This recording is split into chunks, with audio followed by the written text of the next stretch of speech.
Hello friends, कैसे सब लोग। फ्रेंड्स, हम आज की वीडियो में बात करेंगे बिहार एनएमएमएस परीक्षा 2025 में होने वाले एग्जामों के लिए विज्ञान के प्रश्न के बारे में। तो चलिए हम शुरू करते हैं। प्रश्न संख्या 1 है मेरा कि विटामिन सी का सर्वोत्तम स्रोत, यानी कि विटामिन सी का स्रोत कौन है सबसे अच्छा, तो है वो है आंवला।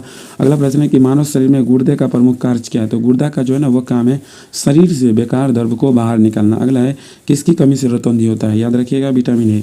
अगला प्रश्न है कि राइबोसोम पादप का भूमिगत प्रारूप है, किसका, तो तना का। अगला है चेचक और टीके का आविष्कार किसने किया था, तो वो किया था आपका एडवर्ड जेनर।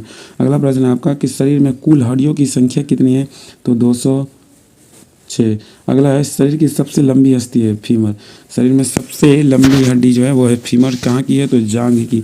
और शरीर में सबसे मजबूत हड्डी कहाँ की है, तो वो है जबड़े की। हृदय 1 मिनट में कितना धड़कता है, 72 बार। हृदय 1 मिनट में कितना बार धड़कता है, 72 बार। अगला प्रश्न है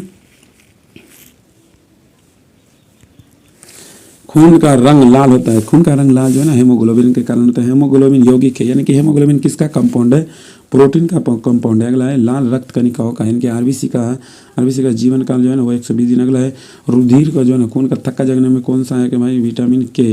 रुधिर का तरल भाग क्या है, प्लाज्मा है। अगला है रक्त समूह में सर्वदाता और सर्वग्राही, यानी कि सब दाता यानी सभी का दाता खून ब्लड ग्रुप ओ है, और सर्वग्राही सबसे ले सकता है वो है AB ब्लड ग्रुप। अगला है पित्त स्त्रावित होता है, यानी कि पित्त जो है ना जूस किससे स्त्रावित होता है, यकृत द्वारा स्त्रावित होता है। अगला है एक स्वस्थ मनुष्य का बीपी जो है ना रक्तचाप 120/80 होता है। अगला प्रश्न है रक्त से अशुद्ध पदार्थ को अलग करता है, वो काम है आपका किडनी का। किडनी है, एक व्यक्ति में 2 किडनी होते हैं, इसका आकार सेम के बीज के तरह होता है। अगला प्रश्न है आपका शरीर की सबसे बड़ी कोशिका, सबसे बड़ी कोशिका होता है शुतुरमुर्ग का अंडा। अगला है हाइड्रोफोबिया किससे संबंधित है, तो कुत्ता के काटने से ये एक बीमारी होता है जिसे हाइड्रोफोबिया कहा जाता है। अगला है नायरोलॉजी संबंधित है विषाणुओं के अध्ययन से। अगला है खून का थक्का नहीं जमता है हेमोफीलिया रोग में, हेमोफीलिया रोग हो जाएगा उसमें खून का थक्का नहीं जमेगा। अगला है ट्रेकोमा एवं ग्लोकोमा रोग किससे संबंधित है, ये आँख से संबंधित है। अगला प्रश्न है आपका पॉजिट्रॉन किसका प्रतिकरण है, इलेक्ट्रॉन का, इलेक्ट्रॉन का। अगला प्रश्न है कि जड़ों के रूपांतरण का उदाहरण है मूली, गाजर, शकरकंद। अगला है तने के रूपांतरण का उदाहरण क्या है, तो आलू, अदरक और प्याज। अगला है लौह की मात्रा सर्वाधिक होती है किसमें, पालक के पत्तों में। अगला है कि स्वस्थ शरीर में खून की मात्रा होती है 5 से 6 लीटर। अगला प्रश्न है कि वायुमंडल में ऑक्सीजन की मात्रा संतुलित होती है किसके कारण, प्रकाश संश्लेषण द्वारा। अगला प्रश्न है आपका कि कवकों का अध्ययन क्या कहलाता है, माइकोलॉजी। अगला है कि हाइड्र में मुख्यतः क्या पाया जाता है, कैल्शियम व फास्फोरस। अगला है कि मानव में गुणसूत्रों की संख्या होती है 46, यानी कि 23 जोड़े। अगला है रक्त कणिकाओं का निर्माण होता है अस्थि मज्जा में। अगला है इंसुलिन शरीर में बनती है अग्नाशय द्वारा जिसको बोलते हैं पैनक्रियाज। अगला है पिट्यूटरी ग्रंथि पाई जाती है मस्तिष्क में। अगला है 2 प्रमुख वंशानुगत रोग है वर्णदंता एवं हीमोफीलिया। अगला प्रश्न है आपका थायरॉक्सिन हार्मोन स्त्रावित होते हैं थायराइड ग्रंथि से, यह आपका गर्दन में होता है, गर्दन में थायराइड ग्रंथि, गर्दन में। अगला है मछलियाँ सांस लेती है गिल्स द्वारा। फिर अगला है विटामिन ए का सर्वोत्तम स्रोत है गाजर, जठर रस में पाया जाता है हाइड्रोक्लोरिक अम्ल जिसका फार्मूला होता है HCl।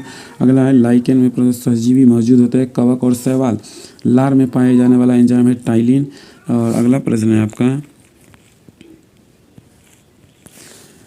हेमोग्लोबिन में पाए जाने वाला तत्व है लोहा जिसका संकेत होता है Fe, परमाणु संख्या होता है 26। अगला है प्रोटीन का पाचन होता है छोटी आंत में। अगला है भोपाल गैस कांड 1984 में रिलीज हुआ था, उसमें जो गैस था वो कौन था भाई, MIC, मिथाइल आइसोसाइनाइड। अगला प्रश्न है आपका शरीर की सबसे छोटी हड्डी है, शरीर की सबसे छोटी हड्डी का नाम है स्टेपिज और ये है आपका कान में पाया जाता है। अगला है जीवन रक्षक हार्मोन किसको बोलते हैं, एड्रिनल को जीवन रक्षक बोलते हैं। अगला प्रश्न है कि प्रकाश संश्लेषण अधिक होती है लाल रंग के प्रकाश में। आत्महत्या की थैली किसे कहा जाता है, लाइसोसोम को। द्रवित पेट्रोलियम गैस है ब्यूटेन प्रोपेन गैसों का मिश्रण। अगला प्रश्न है आपका कि प्रोटीन की फैक्ट्री कौन कहलाता है, राइबोसोम को जो है ना प्रोटीन की फैक्ट्री कहते हैं। DNA तथा RNA क्या है भाई, न्यूक्लिक अम्ल। अगला है मानव शरीर का सामान्य ताप, देखो फ़ारेनहाइट की बात करें तो 98.6 फ़ारेनहाइट, सेल्सियस में बात करें तो 37 डिग्री सेल्सियस, और केल्विन में बात करें तो 310 केल्विन होता है। अगला है मनुष्य में लिंग निर्धारण कैसे होता है, पुरुष के क्रोमोसोम पर न कि स्त्री के। अगला है शरीर में मांसपेशियों की संख्या लगभग 639। अगला प्रश्न है आपका, शरीर का सबसे कठोर तत्व क्या है? एनामिल, जो दांत की हड्डी होती है। अगला है संसार का सबसे बड़ा पक्षी है शुतुरमुर्ग, जो उड़ नहीं सकता। अगला है खोपड़ी में कुल हड्डियों की संख्या होती है 8। अगला है जीन के संश्लेषण से संबंधित व्यक्ति कौन था? अरविंद खुराना। अगला है संसार का सबसे छोटा विषय बुलफिया। अगला प्रश्न है आपका कि पुरुष जीन संगठन होता है XY। और अगला प्रश्न है कि प्रकाश संश्लेषण क्रिया में ऑक्सीजन मिलता है किससे? जल से मिलता है। अगला प्रश्न है आपका कि प्रकाश संश्लेषण के लिए आवश्यक गैस कौन सा है? वो है आपका CO2। मधुमेह रोग। अगला प्रश्न है कि मधुमेह रोग उत्पन्न होता है इंसुलिन की कमी से। अगला प्रश्न है आपका कि पौधा का मुख्य प्रकाश संश्लेषण है पत्ती। अगला है ब्रोंकाइटिस एक रोग है, किसका रोग है? कृत्रिम हृदय का रोग है ब्रोंकाइटिस। अगला प्रश्न, एक लड़का अपने पिता से क्रोमोसोम पाता है कितना? 22+Y।